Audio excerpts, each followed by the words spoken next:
오늘 우리에게 주시는 하나님의 말씀은 구약성경 시편 16편 8절로 11절까지의 말씀입니다. 시편 16편 8절로 11절까지의 말씀을 함께 봉독하겠습니다. 내가 여호와를 항상 내 앞에 모시며 그가 나의 오른쪽에 계심으로 내가 흔들리지 아니하리로다. 이러므로 나의 마음이 기쁘고 나의 영도 즐거워하며 내 육체도 안전히 살리니 이는 주께서 내 영혼을 수월에 버리지 아니하시며 주의 거룩한 자를 멸망시키지 않으실 것임이니이다.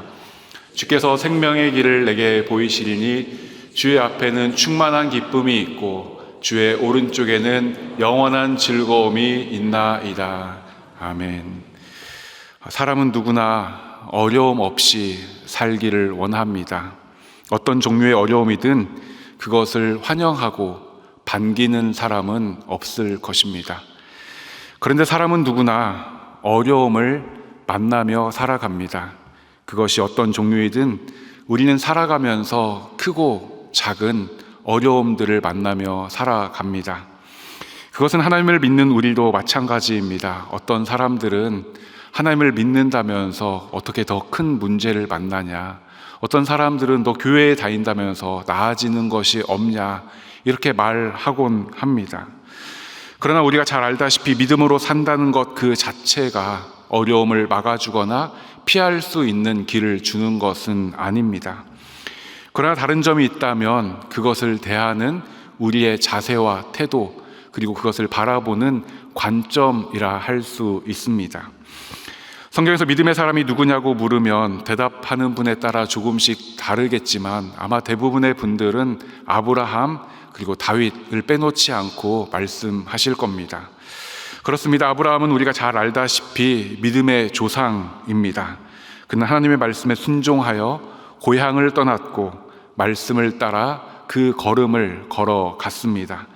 뿐만 아니라 그는 하나님께 많은 복과 또 약속을 받았던 사람입니다.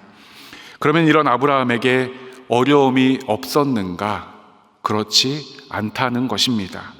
아브라함 역시 관계에 어려움이 있었고 또 아내를 빼앗길 뻔한 적도 있고 또 아들을 잃을 뻔한 적도 있습니다. 오늘의 본문의 주인공인 다윗도 마찬가지입니다. 그는 하나님의 이름이 망령되이 일컬음을 받는 것을 보고 골리앗이라는 큰 장수 앞에 나갈 만큼 담대함도 있었고 용맹함도 있었지만 그러나 그런 다윗에게도 수많은 어려움들이 찾아왔습니다. 먼저는 사울에게 위협을 받았고 또 사울을 피해 블레셋에 갔지만 그곳에서도 다윗을 알아보아 다윗이 미친 척하면서 도망하기도 했습니다. 뿐만 아니라 왕이 된 이후에도 다윗은 자신의 아들 압살롬의 반역을 마주해야 했고 또 자신이 그렇게 믿었던 신하 아히도벨의 배신마저 당하게 되었습니다. 이들의 삶을 보아도 알 수 있듯이 우리가 믿음으로 산다고 해도 어려움이 없다라고 말할 수 없다는 것입니다. 그러면 무엇이 다릅니까?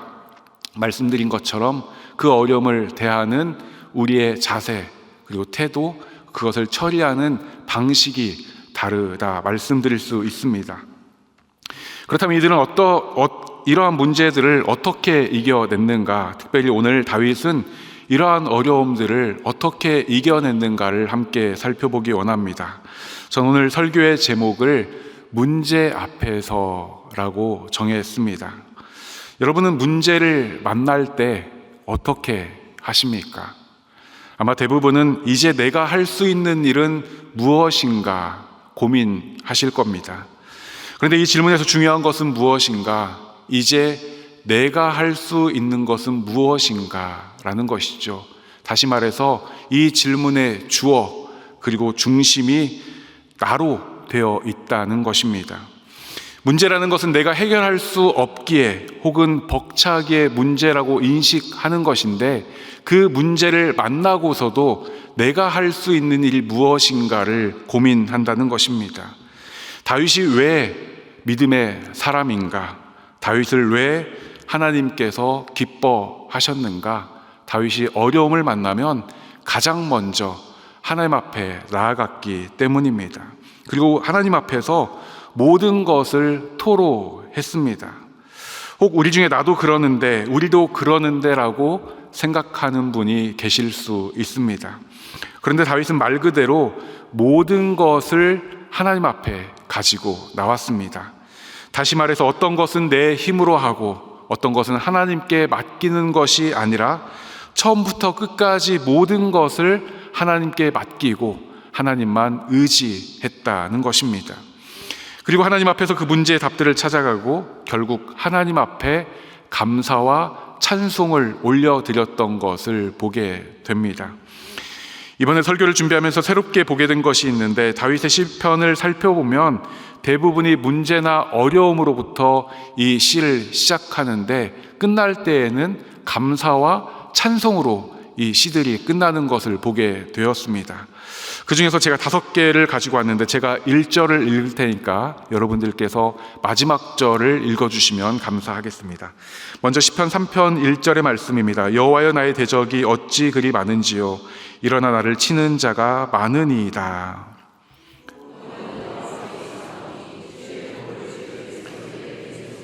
네, 3편을 봐도 마찬가지입니다. 대적과 치는 자를 먼저 이야기했는데 마지막에서는 구원과 주의 복이 하나님께 있음을 고백하고 있습니다. 7편을 읽겠습니다. 여호와 내 하나님이여, 내가 주께 피하오니 나를 쫓아오는 모든 자들에게서 나를 구원하여 내소서.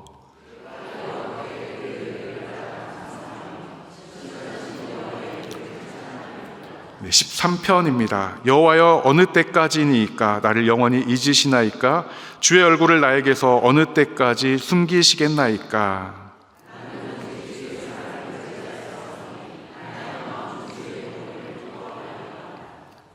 내가 여호와를 찬송하리니 이는 주께서 내게 은덕을 베푸심이니로. 시편 35편입니다. 여호와여, 나와 다투는 자와 다투시고 나와 싸우는 자와 싸우소서.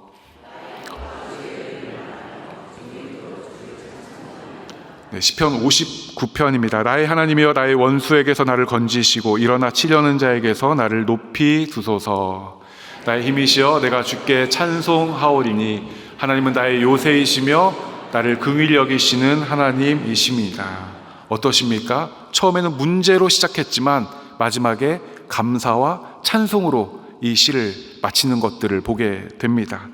그러니까 다윗은 하나님 앞에서 무엇을 감추거나 숨기려 하지 않았고, 또 어떤 것만 맡긴 것이 아니라 상처가 있으면 상처 있는 그대로, 문제가 있으면 문제가 있는 그대로, 다급하면 다급한 그대로 하나님 앞에 나왔습니다. 그리고 하나님 앞에 섰을 때 그 문제들의 답을 얻고 마침내 감사와 찬양을 회복하는 것을 보게 된다는 것입니다. 오늘 우리가 읽은 시편도 그렇습니다. 16편 1절의 말씀입니다. 하나님이여, 나를 지켜주소서, 내가 주께 피하나이다 라고 이 시를 시작합니다. 그런데 이 시가 어떻게 끝나는가? 11절의 말씀인데요, 같이 한번 읽어보겠습니다. 주께서 생명의 길을 내게 보이시리니 주의 앞에는 충만한 기쁨이 있고 주의 오른쪽에는 영원한 즐거움이 있나이다.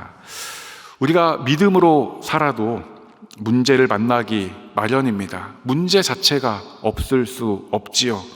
그러나 문제를 만나면 다른 곳으로 향할 것이 아니라 하나님 앞에 그 문제를 가지고 그대로 나와야 합니다.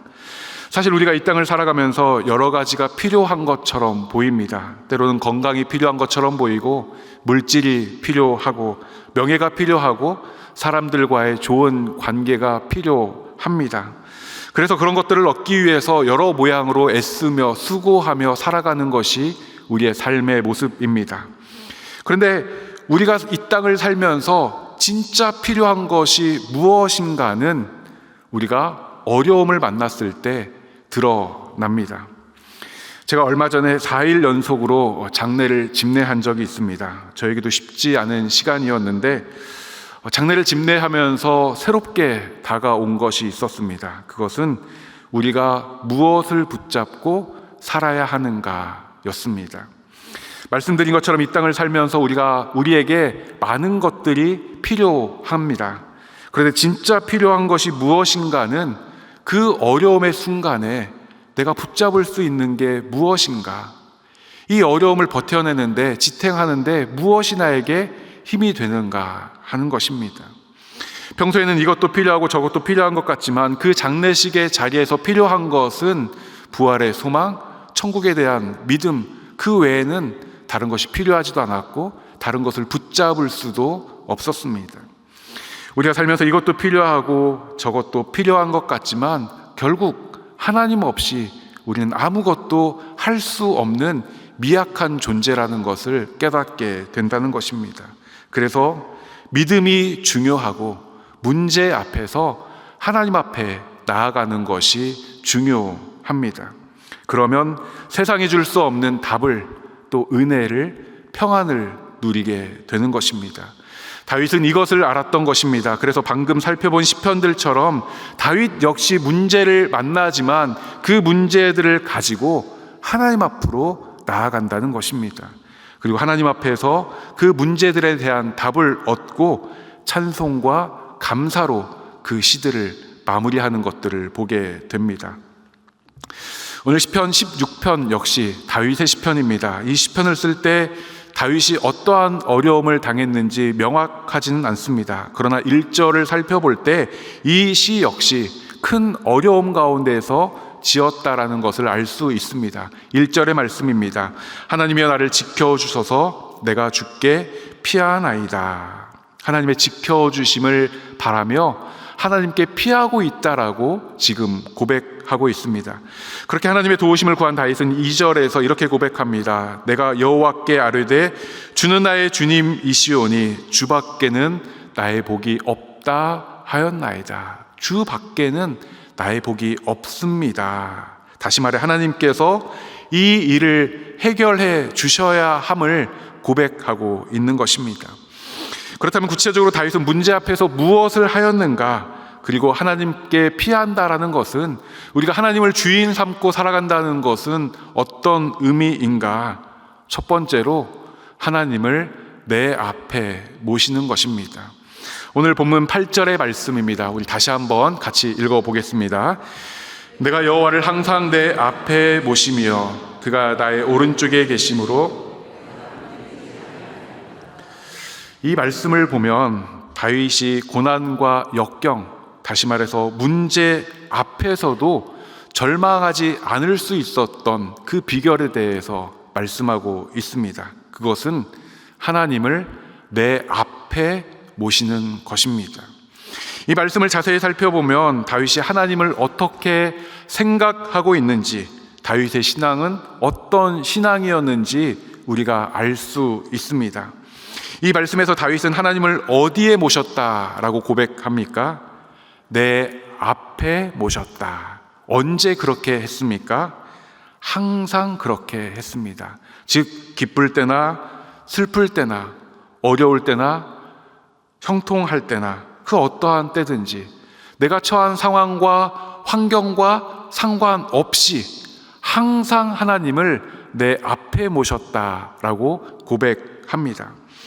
뿐만 아니라 그가 나의 오른쪽에 계셨다라는 것은 하나님께서 내 힘이 되셨습니다 고백하는 것이고, 그 결과 다윗은 흔들리지 않았음을 오늘 시편에서 고백하고 있습니다.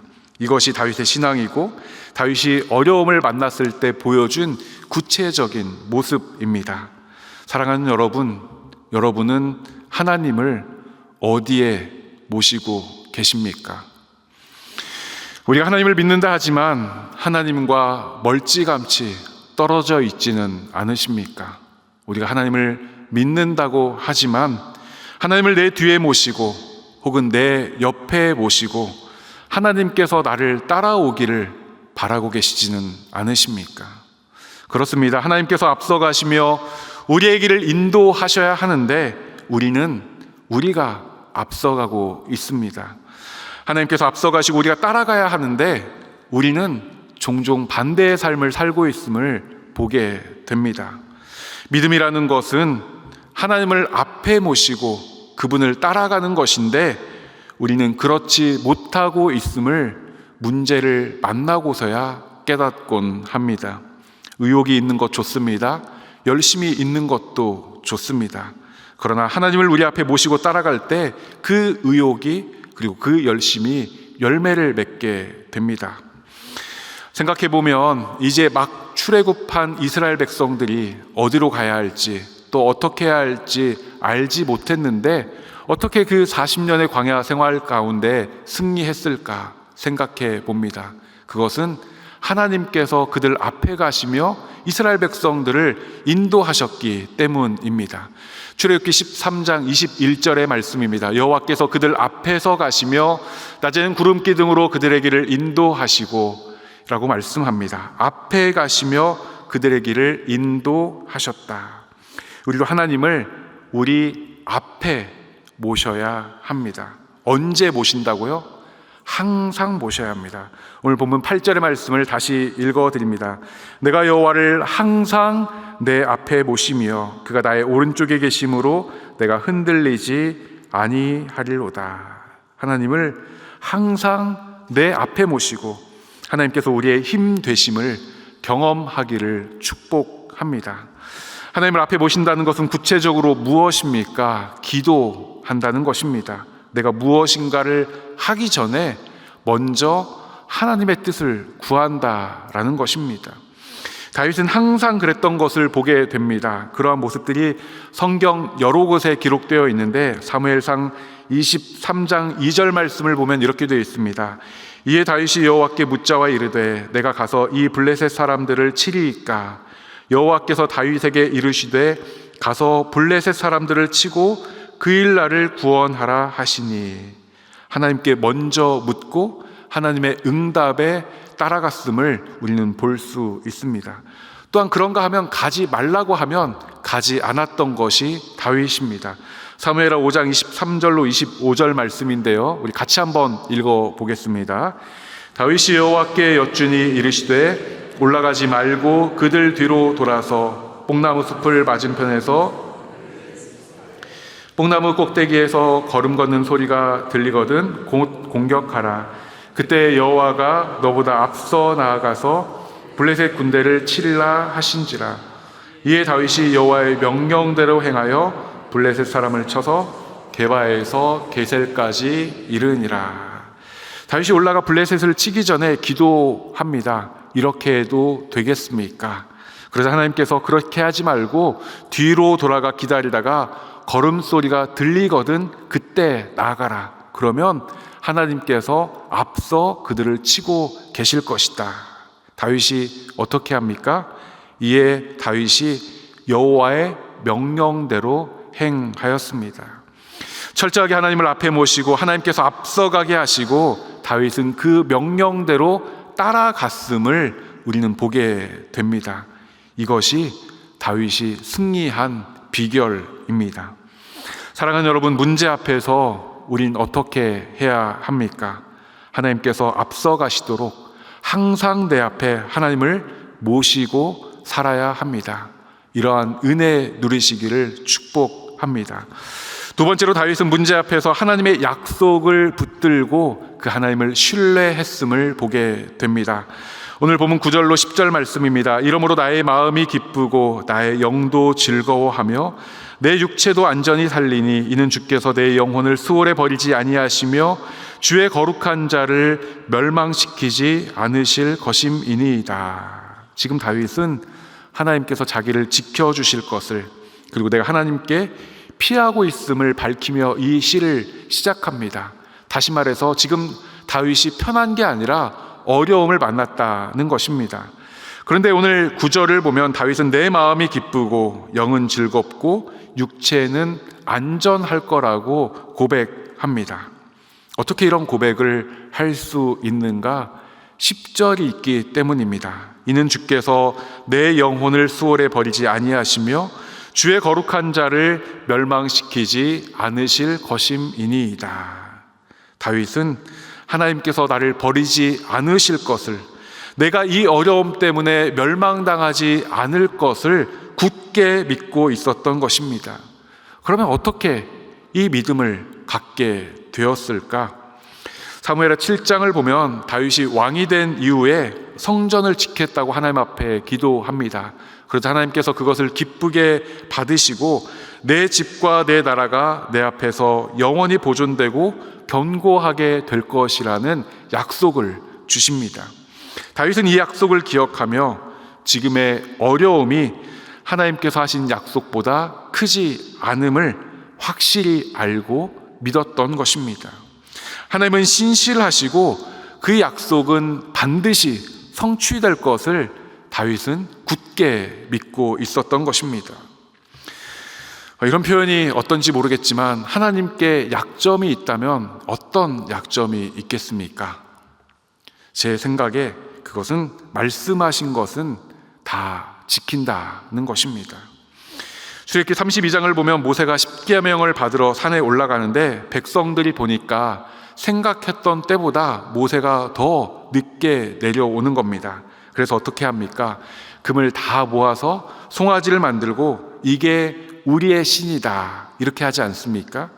그러니까 하나님께서 그것을 보시고는 내가 이 백성을 보니 목이 뻣뻣하다. 내가 그들을 진멸하고 너를 통해서 다시 큰 나라를 세우겠다라고 모세에게 말씀하십니다. 그러자 모세가 뭐라고 대답합니까? 그러면 결국 애굽 사람들이 이렇게 생각할 겁니다. 하나님께서 이 백성을 이끌어내어서 광야에서 다 죽였다 이렇게 생각할 겁니다. 그리고는 이렇게 기도합니다. 출애굽기 32장 13절입니다. 주의 종 아브라함과 이삭과 이스라엘을 기억하소서. 주께서 그들을 위하여 주를 가리켜 맹세하여 이르시기를 내가 너희의 자손을 하늘의 별처럼 많게 하고 내가 허락한 이 온 땅을 너희의 자손에게 주어 영원한 기업이 되게 하리라 하셨나이다. 한마디로 하나님께서 아브라함과 이삭과 야곱과 하셨던 그 약속을 기억하십시오. 너희 자손을 하늘의 별처럼 많게 하고 온 땅을 주어서 영원한 기업으로 삼게 하시겠다고 하지 않으셨습니까? 하나님께서 하신 그 약속을 붙잡고 기도하는 것을 보게 됩니다. 그러자 하나님께서 어떻게 하시는가? 출애굽기 32장 14절 말씀인데요. 같이 한번 읽겠습니다. 여호와께서 뜻을 돌이키사 하나님은 말씀하신 바를 반드시 지키시는, 약속하신 것을 지키시는 분인 것을 우리는 알 수 있습니다. 오늘 다윗도 이 어려움 가운데 마음의 기쁨, 영의 즐거움, 육체의 안전함을 노래할 수 있었던 것은 하나님께서 하신 그 약속을 붙들었고 이것을 이루어 가실 하나님을 신뢰했기 때문입니다.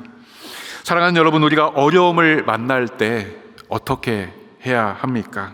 하나님의 약속을 붙잡아야 합니다. 주신 말씀을 붙잡아야 하고 주신 소망을 붙잡아야 합니다. 그리고 그것을 이루어 가실 하나님을 신뢰해야 합니다. 그러면 어려움 가운데에서도 평안을 누리게 됩니다. 오늘 9절 말씀을 보면 마음이 기쁘고 영도 즐거워하며 내 육체도 안전히 살겠다 이렇게 고백하는데 이것을 한마디로 말하면 뭡니까? 이게 바로 평안입니다. 이 평안은 누가 어떻게 드립니까? 주께서 나를 버리지 않으시고 또 멸망시키지 않으실 거라는 그 믿음이 있는 사람이 누리게 됩니다. 그리고 하나님이 주신 약속의 말씀을 붙잡을 때 이 평안을 누리게 됩니다. 어려움을 만날 때 그 어려움 앞에서 그 어려움보다 크신 그 하나님의 약속을 붙잡고 또 그것을 이루어 가실 하나님을 신뢰함으로 승리하는 저와 여러분 되기를 소망합니다. 마지막으로 다윗은 문제 앞에서 하나님 주시는 영원한 소망을 붙잡았던 것을 보게 됩니다. 오늘 보면 11절입니다. 주께서 생명의 길을 내게 보이시리니 주의 앞에는 충만한 기쁨이 있고 주의 오른쪽에는 영원한 즐거움이 있나이다. 이 구절은 시편 16편의 결론이자 놀라운 신앙 고백입니다. 다윗은 지금 어려움 가운데 있고 문제 앞에 서 있습니다. 그런데도 다윗은 이제 주님께서 보여주신 생명의 길을 내가 보게 될 것이다. 충만한 기쁨과 영원한 즐거움을 내가 누리게 될 것이라고 고백합니다. 그는 문제와 두려움 속에서 스스로의 지혜나 경험으로 그 길을 찾지 않았습니다. 그는 하나님께서 생명의 길을 보이실 것이라 믿었고 그것을 소망 가운데 바라보았습니다. 우리가 문제를 만날 때 가장 답답한 것이 무엇입니까? 그것은 어디로 가야 할지 모른다는 것입니다. 무엇을 해야 할지 모르는 것이고 길이 보이지 않는다는 것이죠.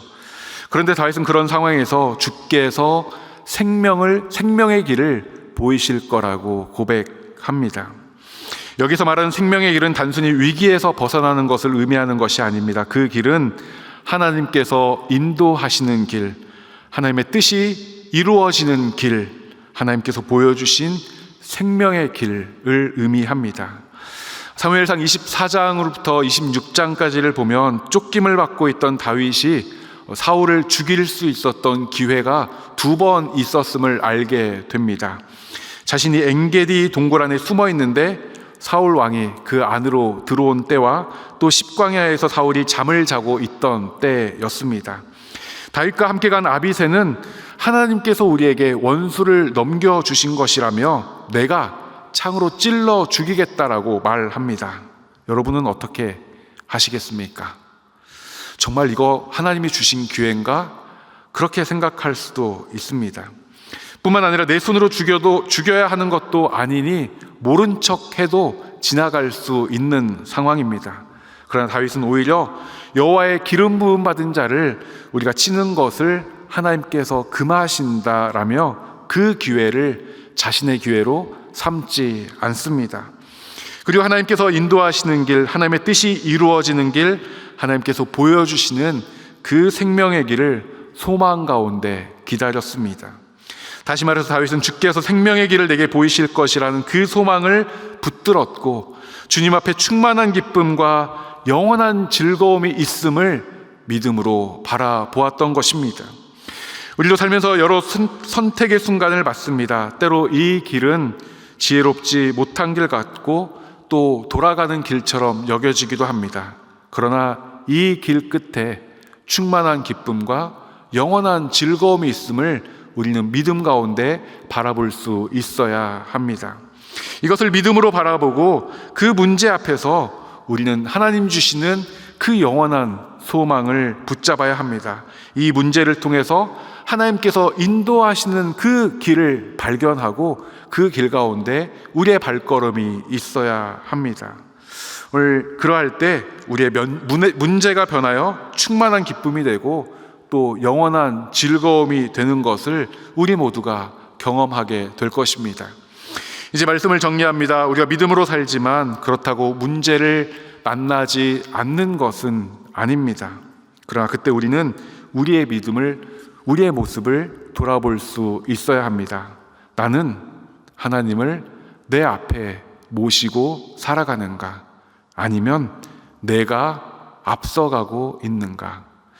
나는 하나님의 약속의 말씀을 붙들고 하나님을 신뢰하고 있는가? 아니면 여전히 세상의 것들을 붙들고 있는가? 난 주께서 보여주실 생명의 길을 소망 가운데 바라보고 있는가? 아니면 낙심하고 있는가? 돌아봐야 합니다. 바라기는 하나님을 항상 우리 앞에 모시고 신실하신 하나님과 그분의 말씀을 붙들고 생명의 길 걷기를 축복합니다. 그리하여서 하나님께서 주시는 충만한 기쁨과 영원한 즐거움을 누리고 승리하는 저와 여러분 모두가 되기를 주님의 이름으로 축복합니다. 함께 기도하겠습니다. 사랑과 은혜가 풍성하신 하나님 아버지, 이 시간에도 우리에게 귀한 말씀으로 우리의 삶을 돌아보게 하시니 감사합니다. 여호와를 내 앞에 모시며 살아가는 우리 모두가 되게 하여 주옵소서. 주님보다 앞서지 않고 겸손하게 주님의 말씀을 따라 살아가게 하여 주옵소서. 하나님, 우리에게 귀한 약속의 말씀을 주시니 감사합니다. 신실하신 하나님을 온전히 믿고 신뢰하며 응답하실 주님을 믿음으로 바라보게 하여 주옵소서. 주신 소망을 붙잡고 삶의 자리 가운데 승리하는 우리 모두가 되게 하여 주옵소서. 의지하옵고 귀하신 예수님의 이름으로 기도하옵나이다. 아멘.